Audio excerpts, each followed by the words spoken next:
So Kalyan Ram గారు next level performance అండి ఇచ్చారు.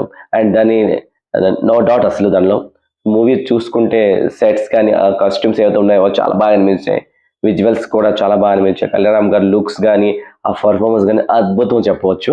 అండ్ మనకి కళ్యాణ్ రామ్ గారి లుక్స్ కూడా చాలా బాగా అనిపించింది కదా. సో వర్షన్స్ కూడా ఆయన చూస్తే 2 వర్షన్స్ లో మనకు కనపడతారు కళ్యాణ్ రామ్ గారు.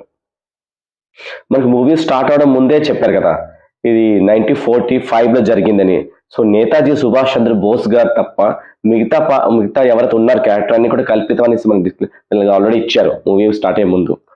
సో కొన్ని కొన్ని సీన్స్ లో అయితే 1945 లాగే ఫీలింగ్ అయితే రాలేదు. అంటే లాస్ట్ ట్విస్ట్ ఏదైతే ఉంటుందో చెప్పాను కదా, మాల్విక నాయర్ గారిది. ఆ ట్విస్ట్ అయితే ఒకలాగా జరుగుతుంటది. మనకి స్టోరీ కొంచెం ముందు అంటే కొంచెం చేంజ్ అయ్యాలి అంటే వేరే వర్షన్‌కి స్టార్ట్ అవుతుందన్నమాట. సో ఆ ట్విస్ట్ అయితే చాలా బాగా అనిపిస్తది. సో మనం అనుకుంది ఒకటి, అక్కడ అయింది వేరేదన్నమాట.